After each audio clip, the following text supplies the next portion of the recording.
হযরত ইমাম হুসাইনের পবিত্র মস্তক মোবারক উঠানোর পরে দেখা গেল সেই কর্তিত গলার নিম্ন অংশ থেকে রক্তের ফুঁটা তখনও বের হয়। শুধু কি তাই, ওনার পবিত্র চেহারা মোবারক তখনও নূরানি, ওনার পবিত্র ঠোঁট তখনও তাজা, ব্লাড সার্কুলেশন, রক্ত সঞ্চালন তখনও চলতেছিল। চুল দাড়ি মোবারক গুলি তখনও তাজা তাজা জিন্দা, যেন মনে হচ্ছে কিছু সময় আগে ইমাম হুসাইন শহীদ হয়েছে। আর পবিত্র মাথা মোবারক থেকে সুঘ্রাণ আসতেছিল, বেহেশতের ঘ্রাণ আসতেছিল, জান্নাতের ঘ্রাণ আসতেছিল। চিৎকার মেরে বলেন সুবহানাল্লাহ। 470 বছর পরেও ইমাম হুসাইনের মস্তক মোবারক তখনও জিন্দা। 470 বছর পরেও রক্ত বের হচ্ছে, তাজা তাজা রক্ত। 470 বছর পরও ঠোঁট, ত্বকগুলি, চেহারাগুলি তখনও তাজা। 470 বছর ভিতরে মাটির নিচে থাকার পরেও চুল দাড়ি মোবারক নষ্ট হয় নাই। বাল আহইয়া, তারা জিন্দা। আল্লাহর কোরআন বলতেছে বাল আহইয়া, তারা জিন্দা। ওয়ালাকিন লা তাশউরুন, তোমরা বুঝো না, তোমরা বুঝো না, বুঝো না, বুঝো না, তারা জিন্দা, তোমরা বুঝো না। এই জন্য কেউ সাপে কেটে মারা যাবে, সেও মারা যাবে। কেউ অসুখে বিসুখে অ্যাক্সিডেন্টে মারা যাবে, সেও মারা যাবে, মানুষ মারা যাবে। কিন্তু শাহাদাতের মৃত্যু দুনিয়ার সাধারণ মৃত্যু এক মৃত্যু না। শাহাদাতের মৃত্যুটা কি? রব্বুল আলামিন বলছেন বালাহিয়া, তারা জিন্দা, তোমরা বুঝো না। এই জন্য ফি সাবিলিল্লাহ যারা মারা যায় তাদের মর্যাদা ভিন্ন, আল্লাহর পথে মরার কারণে তাদের মর্যাদা বেড়ে গেল। আজকের মাহফিলও দামি, হুসাইনও দামি। আজকের মাহফিলও দামি, শুহাদা কারবালাও দামি। আজকের মাহফিলও দামি, আমার রাসূলও দামি। মিলাদুন নবী মাহফিল দামি, আমার নবী দামি। নবীর দামের কারণে মিলাদুন নবী মাহফিল দামি। কথা কর না কেন, ঠিক না বেঠে? মিলাদুন নবী মাহফিল কেন দামি? নবী দামি, এই জন্য ওই মাহফিলও দামি। পবিত্র কোরআন শরীফের উপরে যে মলাট আছে, এই মলাট অথবা প্লাস্টিক দিয়ে বানানো হয়েছে, অথবা কাপড় দিয়ে বানানো হয়েছে, অথবা কাগজ দিয়ে বানানো হয়েছে। প্রশ্ন করি, জবাব দিবেন। এই মলাট কোরআন শরীফ যখন কেউ চুমা দেয়, কোরআন শরীফ যখন কেউ চুমা দেয়, তখন কি মলাট সারা চুমা দেয় না মলাট দিয়ে চুমা দেয়? মলাট দিয়ে চুমা দিল। মলাট দিয়ে চুমা দেওয়ার কারণে মলাটের দাম বেড়ে যায়। বলে মলাটের দাম কেন বাড়লো? কোরআনের সাথে লেগে থাকার কারণে মলাটের মর্যাদা বেড়ে গেছে। উপরের কবরের মর্যাদা বেড়ে গেল কোরআনের সাথে লেগে থাকার কারণে। কোরআনের সাথে লেগে থাকার জন্য যদি মলাটের দাম বেড়ে যায়, কোরআনের মলাটের মর্যাদা বেড়ে যায়, কবরের মর্যাদা যদি বেড়ে যায়, তাহলে শুনে রাখেন, এই মসজিদ আল্লাহর সাথে সম্পর্ক হওয়ার কারণে এই ঘরের দাম যেমন বেড়ে গেল, মর্যাদা বেড়ে গেল, তদরূপ আমার নবীর সাথে সম্পর্ক থাকার কারণে মিলাদুন নবীর মাহফিলের মর্যাদা বেড়ে যায়। কথা বলেন ঠিক কিনা? আবার বলতেছি, মসজিদের সম্পর্ক যদি আল্লাহর সাথে হওয়ার কারণে ঘরের মর্যাদা বাড়ে, কোরআন শরীফের সাথে লেগে থাকার জন্য যদি মলাটের মর্যাদা বাড়ে, কাবা শরীফের সাথে লেগে থাকার জন্য যদি কাবার গিলাফের কাপড়ের মর্যাদা বাড়ে, তাহলে মনে রাখবেন, শুনে রাখবেন, জেনে রাখবেন, মিলাদুন নবী মাহফিল নবীজির সাথে সম্পর্ক হওয়ার কারণে এই মাহফিলের মর্যাদা বেড়ে যায়। কথা বলেন ঠিক কিনা? আমাকে একদিন বলেছিলেন, আয়েশা রে, নবীরা যেখানে ইন্তেকাল করে ওইখানে দাফন করতে হয়। নবীরা যেখানে ইন্তেকাল করে ওইখানে দাফন করতে হয়। নবীদের ইন্তেকালের পরে নবীরা যেখানে মারা যায় ইন্তেকাল করে ওইখানেই তাকে দাফন করা লাগে। আল্লাহর নবী আমাকে এই কথা বলে গেছে। তখন সাহাবীরা বললেন, তাহলে আমরা সমস্যার সমাধান পেয়ে গেলাম। আমাদের নবী হুজরা মোবারকে এইখানে ইন্তেকাল করেছেন, অতএব নবীজি যেখানে ইন্তেকাল করেছেন আমরা সেখানে দাফন করব। একটা কথার উপরে আল্লাহর নবীজির হুজরা রওজা মুবারক হয়ে গেল। সেই হুজরা শরীফ থেকে মিম্বার শরীফে নবীজি যাইতেন আর আসতেন, আসা আর যাওয়া, আসা আর যাওয়া, আসা আর যাওয়া, আসা আর যাওয়া, বারে বারে আসা যাওয়ার কারণে এই জায়গাটা দুনিয়ার আর কোনো সাধারণ জায়গা রইল না। নবীর কদমের ছোঁয়া লেগে এই জায়গাটা রাউজাতুম মিন রিয়াজিল জান্নাহ হয়ে গেল, বেহেশতের বাগানে পরিণত হয়ে গেল। একবার জোরে বলা যাবে কি সুবহানাল্লাহ। প্রিয় নবীর কদমের ছোঁয়া লাগার কারণে জায়গাটা রিয়াজুল জান্নাহ হয়ে গেল, জায়গার দাম বেড়ে গেল নবীর ছোঁয়ায়। নবীজির কদমের ছোঁয়া লাগার কারণে যদি জায়গার দাম বেড়ে যায়, আমার নবীর নামের মাহফিল, মিলাদুন নবীর মাহফিল, আমার রসুলের নামের সংস্পর্শ থাকার কারণে এই মাহফিলের মর্যাদা অন্য মাহফিল থেকে মর্যাদা বেড়ে যায়। কথা বলেন ঠিক কিনা? আরেকটু ভালো করে না বললে আপনি বুঝবেন না, আপনাদেরকে বোঝাই। আল্লাহর কোরআন থেকে বোঝাচ্ছে, আল্লাহ বলেন, ওয়ালা তাকুলু লিমান ইয়াকতালু ফি সাবিলিল্লাহি আমওয়াত, তোমরা মরে মনে বলিও না, যারা আল্লাহর পথে জীবন দেয় তোমরা তাদেরকে মরা বলিও না, মৃত বলিও না। সাপে কামড়েও মানুষ মারা যায়, গাড়ির নিচে পড়েও মানুষ মারা যায়, মারামারি করেও মানুষ মারা যায়, হার্টের রোগেও মানুষ মারা যায়, কিডনি পয়সাও মারা যায়, লিভার নষ্ট হয়েও মানুষ মারা যায়, জ্বরে পড়েও মানুষ মারা যায়, বৃদ্ধতার কারণেও মানুষ মারা যায়, বিভিন্ন রোগে মানুষ মারা যায়। কিন্তু কোন মরার ব্যাপারে আল্লাহ এই কথা বলেন নাই।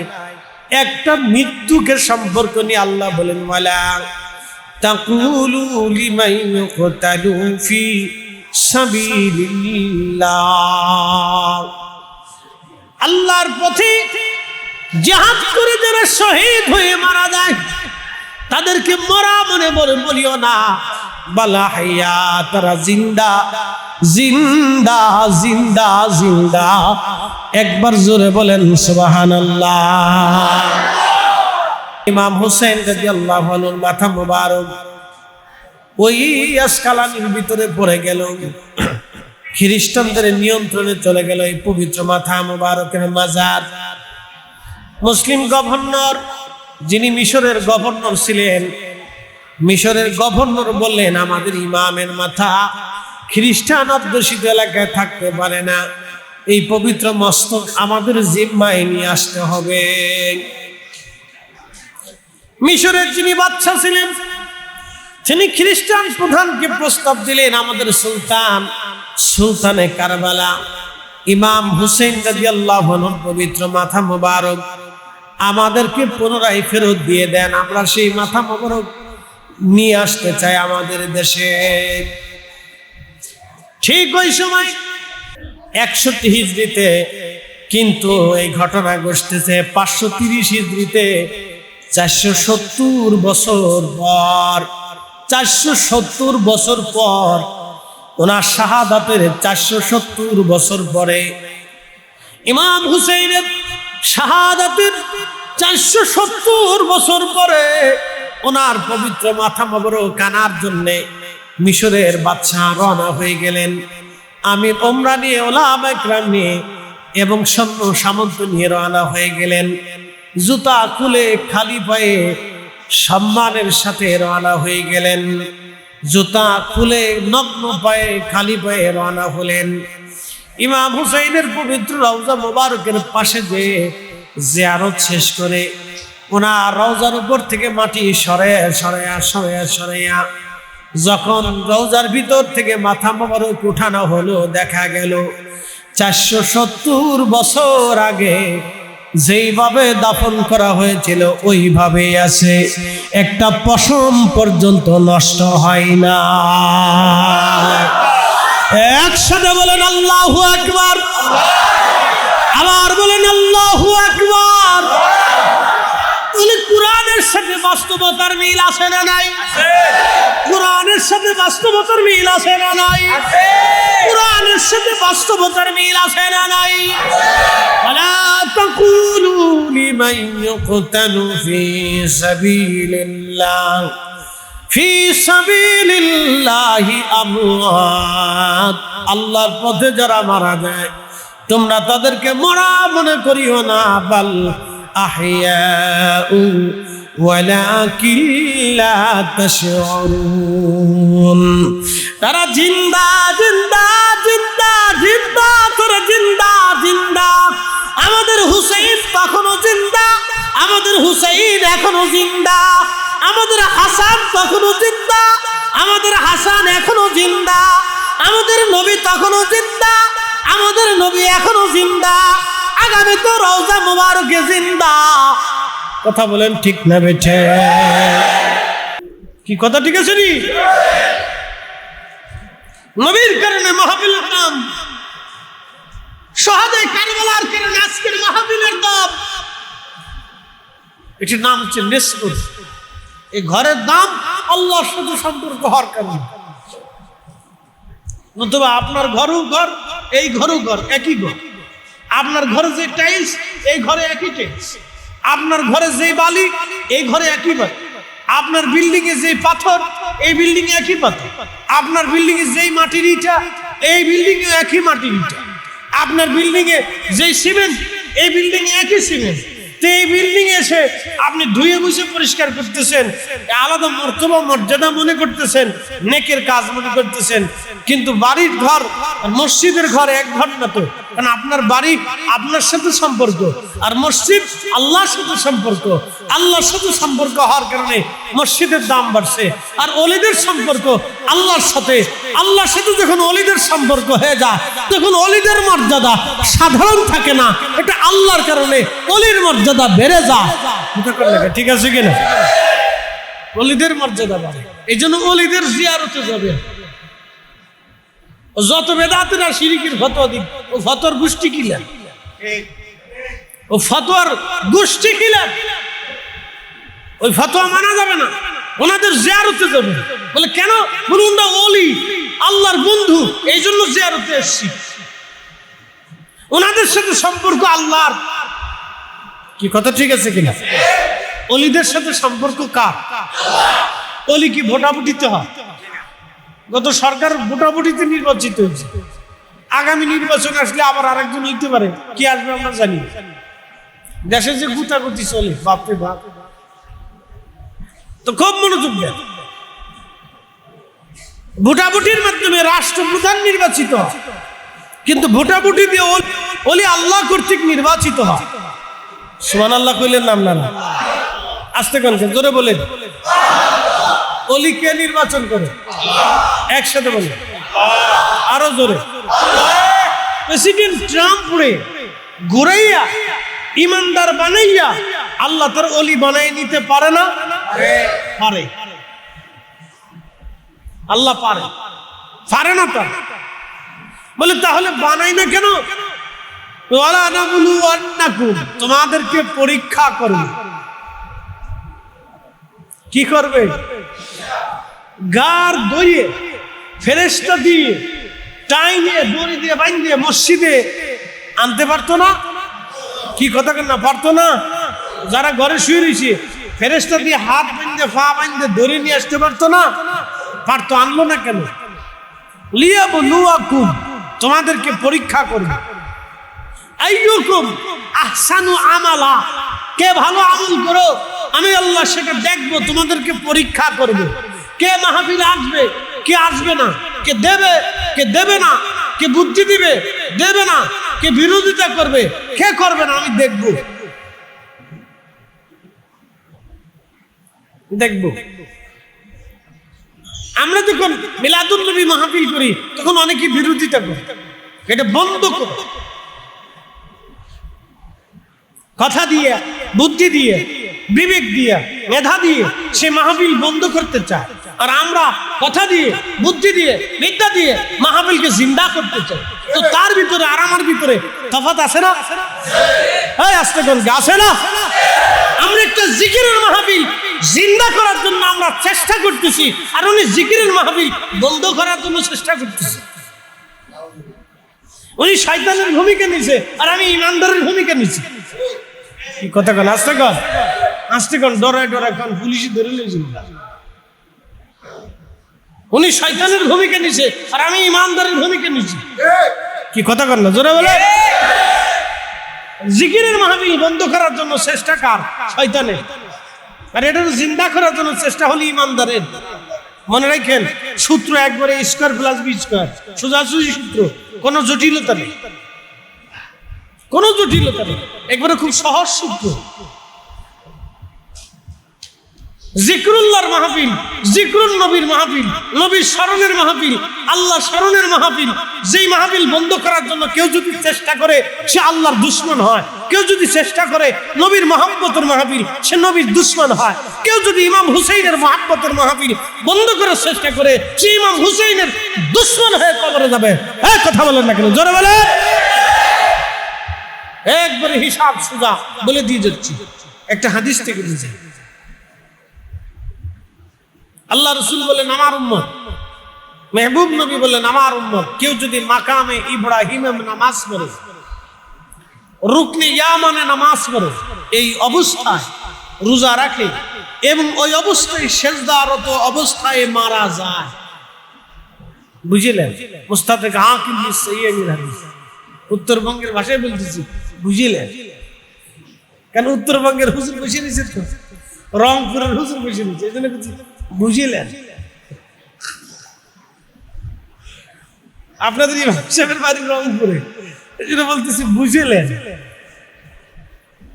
তো মনোযোগ দেন। কেউ যদি রুকনে ইয়ামান, কাবা শরীফের ভিতরে সাইডে রুকনে ইয়ামান আছে, মাকাম ইব্রাহিম আছে, এইখানে কেউ যদি নামাজরত অবস্থায়, রোজারত অবস্থায়, সেজদারত অবস্থায় মারা যায়, তারপরেও সে বেহেশত যাবে না। কি কারণে? ওয়া মুবগিদু লিআহলি বাইতুন নবী সাল্লাল্লাহু আলাইহি ওয়াসাল্লাম। মুস্তাদরাক হাকিম বিসসাইয়্যিদ হাযা ইমাম যাহাবী আত-তালখিসের মধ্যে হাদিসকে সহিহ বলছে। আল্লাহর নবী বললেন, কেউ যদি আমার আহলে বাইতের সাথে দুশমনি রেখে, আহলে বাইত বুঝে যান, আহলে বাইত কিন্তু শুধু ইমাম হাসান হুসাইন না।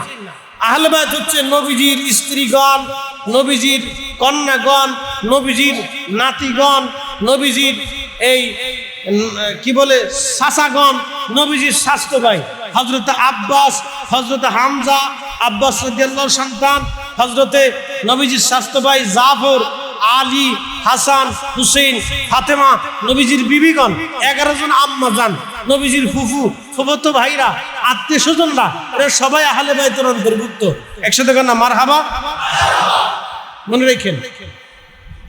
তবে বেশি সম্মানিত আহলে বাইতের ভিতরে বেশি খাস হচ্ছে 5 জন, হাসান, হুসেন, ফাতেমা, আলী এবং আমার নবীজি। মনে রাখেন, কিন্তু তারাও আহলে বাইত। বুঝলেন? শুধু এই 5 জনের ভিতরে সীমাবদ্ধ না, কিন্তু নবীজির স্ত্রীগণ নবীর আহলের অন্তর্ভুক্ত। আহল ঘর নবীর ঘরের অন্তর্ভুক্ত। নবীর চাচা, নবীর চাচাতো ভাই, নবীজির আব্বা আম্মা, নবীজির জামাতাগণ, হযরত উসমান তিনি আহলের অন্তর্ভুক্ত। কারণ নবীজি তার সাথে 2 জন কন্যা বিয়ে দিয়েছিলেন। একসাথে কন্যা মারহাবা। কিন্তু এখানে কোনো সন্তান আসে না। নবীজির নাতিগণ জয়নব, কুলসুম, সাকিনা, তাদের সন্তানরা, তাদের জামাতারা, তাদের আত্মীয় স্বজনরা, ফুফুরা, এরা আহলের অন্তর্ভুক্ত। নবীজির ঘর, নবীজির আত্মীয়, নবীজির বংশ, রক্ত।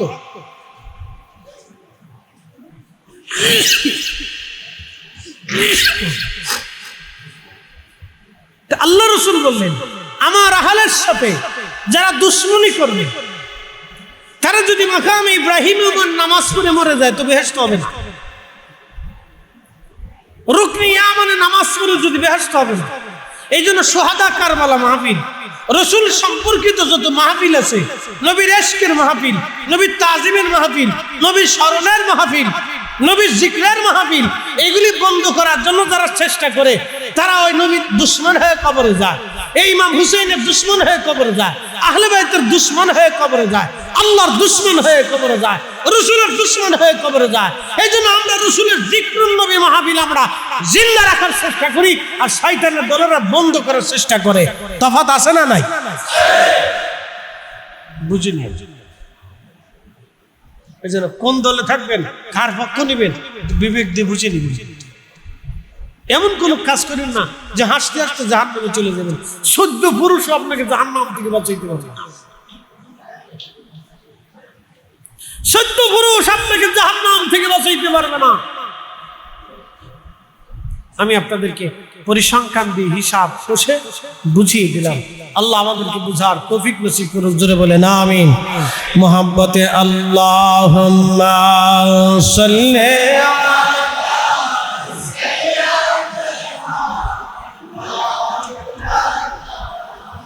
মুহাম্মাদ ওয়ালা সাইয়্যিদিনা মাওলানা। তুমি আল্লাহর প্যারা হাবিব, তোমার তুলনা নাই কেউ আর। তোমার মতো আকাশ ভ্রমণ করেনি কোন পয়গম্বর। আল্লাহুম্মা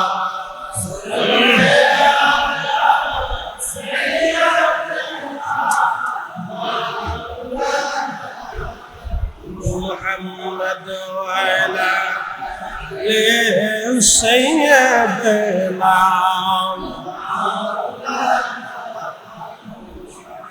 একটু জিকির করেন মুহাব্বতে আল্লাহ আল্লাহ আল্লাহ আল্লাহ আল্লাহ আল্লাহ আল্লাহ আল্লাহ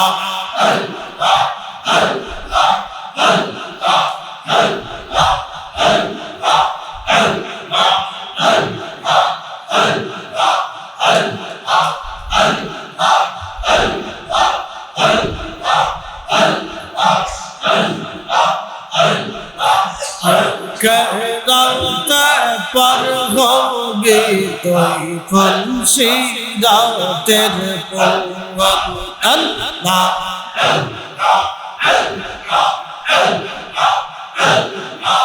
अल्लाह जे दिन का जे होवे ए जे जर्रा जर्रा ही जे सब दिवे।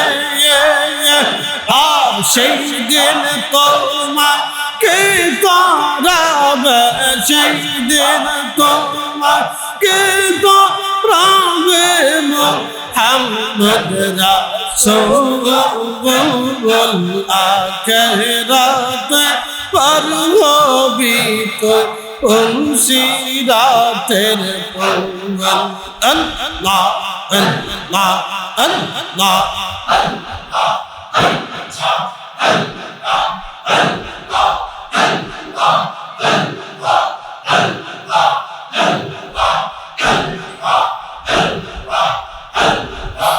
अल्लाह जे दिन का आखिर होवे जे नफ्सी नफ्सी शाबे बलबे। সেই দিন তোমাকে তারাবে, সেই দিন তোমাকে তারাবে মুহাম্মদ রাসূল। আখিরাতে পার হবি তো সিরাতের পথ। আল্লাহ আল্লাহ আল্লাহ আল্লাহ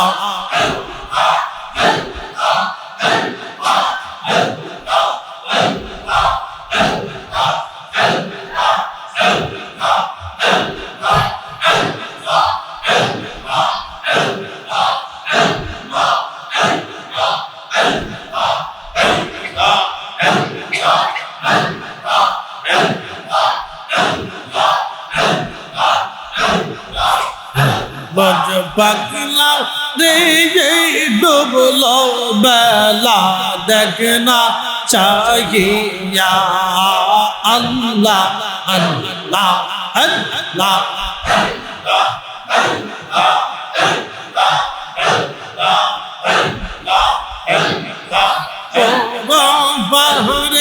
ডাক পৌঁছলা পাহরা পাহরা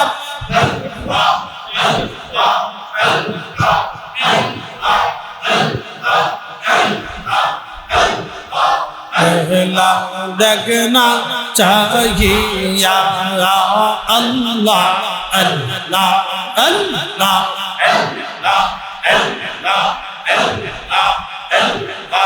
সাদের জীবন হালাই হালাই শেষ হইতে চলে নামাজ রোজা জিকির ফিকির কে সইনা হি হইল রমতানা সে দিন কাটাইলা রমতানা সেই দিন কাটাইলা আল্লাহর জিকির করলা না তোমরা আল্লাহর তালাশ করলা না যার দিন বেলা দেখনা চাহিয়া আল্লাহ আল্লাহ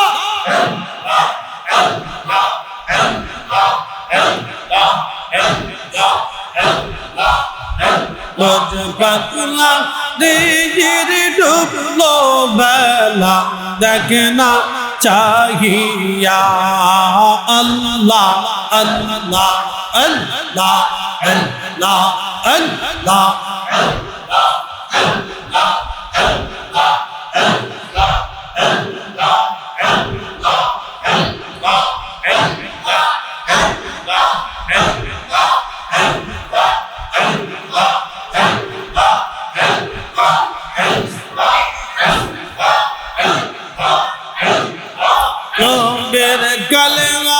নামাজ রোজা পন্থের সম্বল করিয়া সামনে চল রে আবুদ মন রে আল্লাহ আল্লাহ বলি যার আল্লাহ বিনে নাই রে উপায় আল্লাহ বিনে নাই রে উপায় দেখছো মন ভাবিয়া যার ডুবলো বেলা দেখনা চাহিয়া আল্লাহ আল্লাহ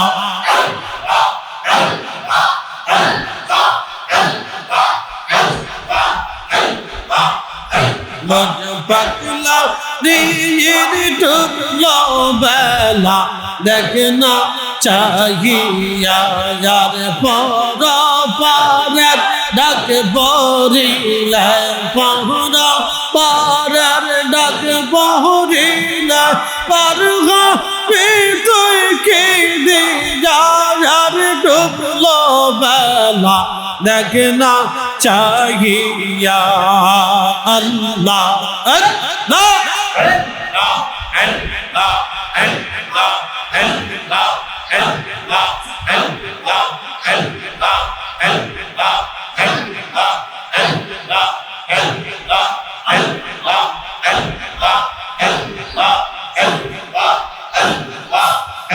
জীবন মরণ সাধন কর জীবন মরণ সাধন কর ভাই মুসলমান আয়ান রাসূলুল্লাহর তরিকা নিতে ডাকছেন কেবলা জাওয়ান আল্লাহ আল্লাহ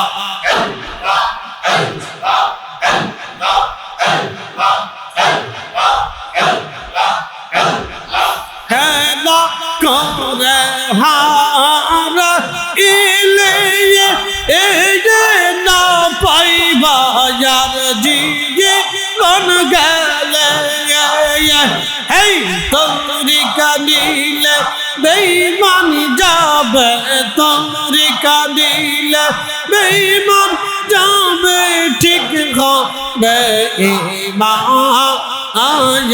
রাসূলুল্লাহ তরিকা দিতে ডাকছেন কেবলা জাহান আল্লাহ আল্লাহ আল্লাহ জীবন মরণ সাধন কর জীবন মরণ সাধন কর ভাই মুসলমান আহ্বান রাসূলুল্লাহর তরিকা দিতে ডাকছেন কেবলা জাহান আল্লাহ আল্লাহ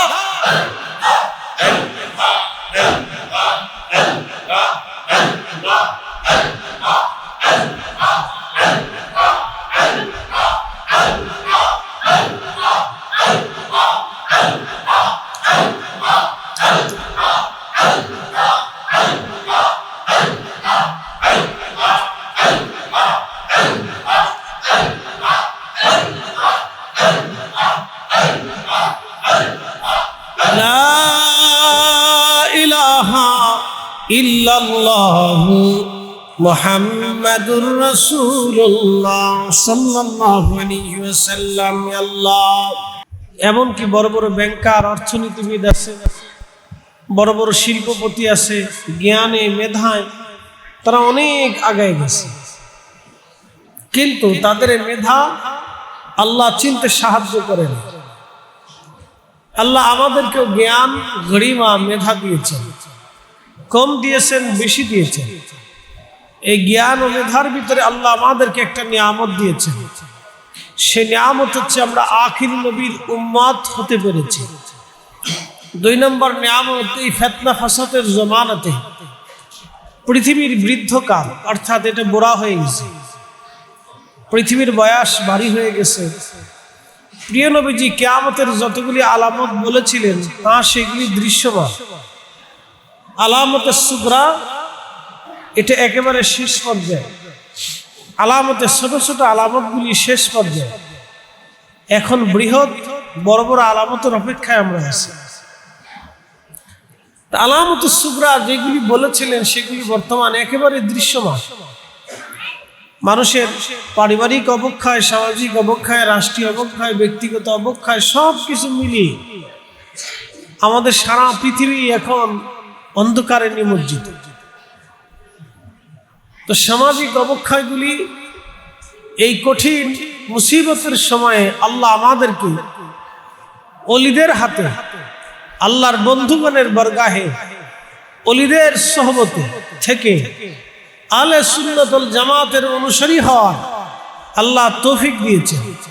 সেই জন্য মনিবের আসমানে আওয়াজ তুলে শুকরিয়া আদায় করে বলেন আলহামদুলিল্লাহ। মানুষ আপনারা বেদাতি বলুক সেদাতি বলুক, ওটা তার ব্যক্তিগত বিষয়, ওটা আমাদের ফাংশন। অন্যান্য ধর্মের মানুষ আমাদেরকে মন্দ বলে না ভাই, বলে, তাতে আমাদের কি আসে যায়? তো এগুলি নিয়ে তো আমাদের দেখলে হবে না। তো ঈমান বিশ্বাসের সেই মূল কেন্দ্রে আহলুস সুন্নাত ওয়াল জামাতের পরিবেশে আল্লাহ আমাদেরকে দিয়েছেন, এটা আমাদের জন্য অনেক বড় নিয়ামত। এই যে আজকে সোহাদা কারবালা মাহফিল, ইসলামী জলসা, ওনাদের স্মরণ একটু বোঝার চেষ্টা করেন। বাংলাদেশে তো এইরকম হাজার হাজার মসজিদ আছে, লক্ষ লক্ষ মসজিদ আছে। এমনকি মসজিদের শহরকে, ঢাকা শহরকে মসজিদের শহর বলা হয়। পৃথিবীতে কোন শহরে এত মসজিদ নাই যত মসজিদ ঢাকা শহরে আছে। এই ঢাকা শহরে হাজার হাজার মসজিদ আছে। এই মুহররম মাসে কয়টা মসজিদে সোহাদায়ে কারবালা নিয়ে আলোচনা হবে আমাকে একটু বলেন তো, কয়টা মসজিদ হবে? তার মানে ঢাকা শহরে হাজার হাজার মসজিদের ভিতরে বহু মসজিদে 50% মসজিদেই ইমাম হাসান হুসাইনের প্রশংসা নিয়ে, তাদের ত্যাগ নিয়ে, কুরবানি নিয়ে, তাদের রক্ত নিয়ে, শাহাদাত নিয়ে আলোচনা হবে, হয়ও না। এই হাজারো ভেজালের ভিড়ে আল্লাহ আহলুস সুন্নাত ওয়াল জামাতের অনুসারী করছিলেন বিদায়। আউলিয়া একরামের মুহিব্বিন মুরিদিন করছিলেন বিদায়, সিলসিলার অন্তর্ভুক্ত করছিলেন বিদায় আমরা কিছুটা হলেও আহলে বাইত সম্পর্কে জানি এবং বুঝি, এবং তাদের প্রতি আমাদের মহাব্বত দৃঢ় আছে। বলে কেন বলে দিয়ে যায়, একটা কথা মনে রাখবে, ফ্যামিলির প্রধান যাহা করে বাচ্চারা সেখান থেকে শিখে। স্কুল কলেজ ভার্সিটিতে পড়লে মানুষ কিন্তু মানুষ হয় না, মনে রেখে। মাদ্রাসাতে পড়লেও মানুষ কিন্তু মানুষ হয় না। আবার বলি, প্রাতিষ্ঠানিক শিক্ষায় কিন্তু পড়লেই মানুষ যে মানুষ হয়ে যায় তা কিন্তু না। মানুষ মূলত মানুষ হয় পরিবেশের উপরে। আবার বলি, মানুষ মূলত মানুষ হয় পরিবেশের উপরে। আবার বলি, মানুষ মূলত মানুষ হয় পরিবেশের উপরে। আবার বলতেছি, আমাদের দেশে সারা পৃথিবীতে উপজাতি আছে, আছে না ভাই? পৃথিবীর অনেক উপজাতি আছে যারা শিক্ষা দীক্ষা সংস্কৃতি থেকে সভ্যতা থেকে অনেক দূরে, পরিবেশ ওইভাবেই বড় হয়েছে। পৃথিবীতে বহু মানব গোষ্ঠী আছে যাদের নারীরা হাফ প্যান্ট পরে রাস্তা দিয়ে হাঁটে, হাঁটে না? আপনি ইউরোপে চলে যান, মেয়েরা হাফ প্যান্ট পরে রাস্তা দিয়ে হাঁটে, বুড়া মানুষ হাফ প্যান্ট পরে রাস্তা দিয়ে হাঁটে। কিন্তু আমাদের মেয়েদেরকে লাঠি দিয়ে পিটেও কি হাফ প্যান্ট পরাইতে পারবে? জীবনেও পারবে। বলে না, সেটা আমার পরিবেশের সাথে। তো মানুষ মূলত মানুষ হয়, শিক্ষা পায় পরিবেশের উপরে। এই জন্য সন্তানদেরকে ভালো একটা পরিবেশে বড় করতে হয়। ফ্যামিলি থেকে বাচ্চারা অনেক কিছু শেখে। একটা হলো প্র্যাকটিক্যাল শিক্ষা, মা কি করে, বাবা কি করে, চাচা কি করে, দাদি কি করে, নানি কি করে, এখান থেকে বাচ্চারা শিখতে থাকে। আপনার ছেলেটা যদি কোনো রকম নেশাগ্রস্ত ছেলেদের সাথে মিশতে পারে, তো ধীরে ধীরে মিশতে মিশতে মিশতে মিশতে সে নেশা দ্রব্যে আসক্ত হয়ে যায়। আবার আপনার ছেলেটা যদি আলেমদের পরিবেশের ভিতরে চলে যায়, তো ধীরে ধীরে ধীরে ধীরে ধীরে ধীরে সে আলেমদের অনেক কিছু জানতে পারে, শিখতে পারে। আপনার একই ছেলে যদি ইঞ্জিনিয়ারের কাছে যায়, তো ধীরে ধীরে ধীরে ধীরে সে ইঞ্জিনিয়ার হতে পারে। একই ছেলে যদি ডাক্তার সাহেবদের কাছে যায়, তো ডাক্তারি বিদ্যা কম হোক বেশি হোক সে কিন্তু শিখতে পারে। একই ছেলেকে যদি আপনি সেনাবাহিনীতে দেন, তাহলে সে যুদ্ধবিদ্যা সম্পর্কে তার অভিজ্ঞতা। একই মানুষ, মানুষ কিন্তু একই। এই জন্য পরিবেশ তাকে তৈরি করে। তো আল্লাহ আমাদেরকে ওলিদের অনুসারী করছিলেন বিদায় আহলে বায়াত কি জিনিস আমরা বুঝি। কি কথা ঠিক আছে কিনা? কারণ কোন ওলি রসুলের ইশক ছাড়া ওলি হতে পারে, এই কথা মনে রাখবেন। কোন ওলি নবীর ইশক ছাড়া ওলি হতে পারে নাই। কোন মা ওলির জন্ম দিতে পারে নাই নবীর ইশক ছাড়া, ইশকে রাসূল ছাড়া। ওলিদের মুরিদিনদের শিক্ষার ভিতরে অন্যতম শিক্ষা হচ্ছে ইশকে রাসূল, মহব্বতের রাসূল, তাজিমের রাসূল। নবীকে মহব্বত করা, তাজিম করা, ভালোবাসা, এটা ওলিদের শিক্ষার একটা। যদি শিক্ষার দুইটা পার্ট বলেন, তাহলে একটা পার্ট হচ্ছে হুব্বে রাসূল, আর আরেকটা পার্ট হলো হুব্বুল্লাহ, আল্লাহর ভালোবাসা, রাসূলের ভালোবাসা। দুইটা পার্ট ওলিরা মুরিদদেরকে শিখায়। তার গুরুত্বপূর্ণ পার্ট হচ্ছে ইশকে রাসূল। এই জন্য দেখবেন ওলিদের কাছে যারা বায়াত নেয়, বিভিন্ন দরবারে তরিকায় যারা বায়াত নিছে, তারা কিন্তু ইশকে রাসূল বলে না, কারণ ওইভাবে পীর শিখাইছে। একসাথে বলেন আল্লাহু আকবার। না হয় না আরেকটু জোরে, আরো জোরে। বাংলাদেশে তো আরো বহু ঘরানার মাহফিল হয় না? কোরআন শরীফ কি শুধু তাদের জন্য না শুধু আমাদের জন্য না সবার জন্য? কোরআনের আয়াত কি সবার জন্য না? তো তাফসীরের সময় অনেক বিষয়ের উপরে তাফসীর হয়, হুব্বে রাসূলের তাফসীর হয় না কেন বলেন? তাফসীর হয়। অনেক বিষয়ের উপরে তাফসীর হয়, কিন্তু ইশকে রাসূলের তাফসীর হয় না কেন? তাজিমে রাসূলের তাফসীর হয় না কেন? কি জন্য? যে মসজিদ দেখতেছেন, এই মসজিদে একটা মিম্বর আছে। এই মিম্বরে বসে বসে ইমাম সাহেবরা হকের বাণী দেন, হক ন্যায়ের কথা বলেন। তো ইমাম হুসেইন যদি সেই দিন কারবালাতে ইয়াজিদের কাছে বর্ষতা মানত যে আমি সারেন্ডার করলাম, ইয়াজিদের কাছে মাথা নত করে যদি বলতেন যে ইয়াজিদ যা বলবে আমি হুসেইন তাই মানলাম, ইসলাম থাকতো? একসাথে বলেন, থাকতো? তাফসীর ভিন্নভাবে আসতো, হাদিস ভিন্নভাবে আসতো, ইসলাম ভিন্নভাবে উপস্থাপন হতো। কিয়ামত পর্যন্ত এই উম্মত কোনদিনের জন্য হকের বাণী প্রচার করার দুঃসাহস দেখাতো না। এই উম্মত কিয়ামত পর্যন্ত মিথ্যার সামনে মাথা নত করে থাকতো। এই জন্য কবি লিখেছিলেন, ইসলাম জিন্দা হতা হে হার কারবালা কি বাত। ইসলাম জিন্দাই হয়েছে কারবালা দিয়ে, ইসলাম প্রতিষ্ঠিত হয়েছে কারবালা দিয়ে, ইসলাম বুঝা গেছে কারবালা দিয়ে, ইসলাম শিখা গেছে কারবালা দিয়ে, হকের বাণী উচ্চারিত হয়েছে কারবালা দিয়ে, ইসলামের মূল প্রতিপাদ্য বিষয় এসেছে কারবালা দিয়ে। হুসাইনি ইয়াজিদি, মুসলমান দুই ভাগে ভাগ হয়েছে, হুসাইনি ইয়াজিদি। কথা বলেন ঠিক না বেটি?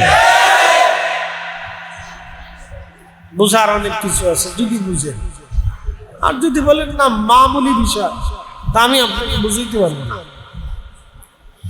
যদি বলেন যে মুহররম মামুলি বিষয়, আশুরার সাথে ইমাম হুসেনের শাহাদাতের সম্পর্ক নাই, শয়তান গ্রুপে গয়। কিছু মানুষের অন্তরে আল্লাহ মোহর মেরে দিচ্ছে, কোরআন হাদিস বললেও হেদায়েত নাই। কি বলেন, কোরআন হাদিস বললে কি সবার হেদায়েত হয়? না না, হেদায়েত হয় না। কি বলছে? মুসলমান হইলেই সবার হেদায়েত হয় না, কালেমা বললেই সবার হেদায়েত হয় না, কোরআন হাদিস বললেও সবার হেদায়েত হয় না। হেদায়েত আলাদা জিনিস, এটা আল্লাহর পক্ষ থেকে আরশে মুআল্লা হয়ে, মদিনাতুল মুনাওয়ারা হয়ে, আল্লাহর ওলিদের মাধ্যম দিয়ে, অথবা সরাসরি মদিনা থেকে উম্মতের কালবের ভিতরে নূর আসে, সবার হেদায়েত হয় না, সবার হেদায়েত হয় না। এটা আরশে মুআল্লা হয়ে, প্রিয় নবীজির রওজা মুবারক হয়ে উম্মতের কালবের ভিতরে নূর আসে, সবার হেদায়েত হয় না। প্রিয় উপস্থিতি, তো আল্লাহ রাব্বুল আলামিন সেই ইশকের মাহফিলে আমাদেরকে মঞ্জুর করেছেন। এই জন্য আবারও বলেন আলহামদুলিল্লাহ। ধৈর্যের সাথে বসতে হবে, কিছু কথা শুনতে হবে। আমি মুকাদ্দমা ভূমিকা দিয়ে আপনাদেরকে কিছু কথা প্রাথমিকভাবে ধারণা দিলাম, যে মাহফিলের মর্যাদা কথা। প্রশ্ন করি, জবাব দিবেন। ইমাম হুসাইন, ইমাম হাসান, আহলে বাইতুর রাসূল, নবীর পরিবার, নবীর বিবিগণ, নবীর চাচাগণ, নবীর চাচাতো ভাইগণ, নবীর ফুফুগণ, নবীর আব্বা আম্মা, নবীজির মেয়েগণ, নবীজির নাতিগণ, নবীজির জামাতাগণ, এদের চাইতে দামি কোন পরিবার পৃথিবীতে আছে? একসাথে বলেন, আছে? হতে পারে? হয়েছে? হবে? এক বাক্যে কথা শেষ। যদি দামি হয়ে থাকে তাহলে মাহফিলও দামি। কি কথা ঠিক আছে কিনা? এই ঘর কার? বানাইছে কেন? আমরা বানাইছি। ঘর কার? নাম হচ্ছে বাইতুল্লাহ। তো ঘরের ভিতরে জুতা পাই দিয়ে আসলেন না কেন? পেশাব করেন না কেন? সাধারণত ঘুমান না কেন? এটাকে পরিষ্কার রাখেন কেন?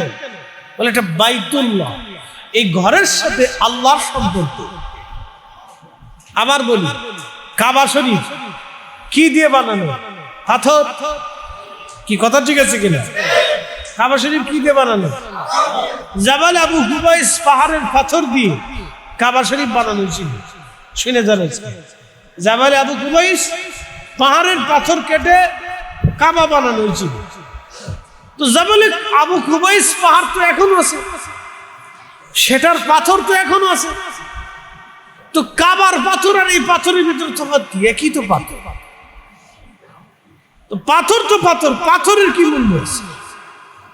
ঘর তো ঘরে, ঘরের কি দাম আছে? ঘরের তো কোনো দাম নেই, পাথরেরও দাম। দাম কিসের? ওই ঘরের সাথে আল্লাহর নিসবত। ইন্না আউয়ালা বাইতিন উদিয়া লিন-নাসি লাল্লাযী বিবাক্কাতা মুবারাকান হুদাল লিল আলামিন। আল্লাহ বলছেন মুবারকময় ঘর আমি বানাইছি। এটা প্রথম, পৃথিবীর প্রথম জমিন হচ্ছে কাবার জমিন। পৃথিবীর প্রথম ঘর হচ্ছে কাবা ঘর। পৃথিবীর প্রথম স্থাপনা হচ্ছে কাবার মাটি। এই মাটির আগে পৃথিবীতে কোনো মাটি তৈরি হয়নি। এই ঘরের আগে পৃথিবীতে কোনো ঘর তৈরি হয়নি।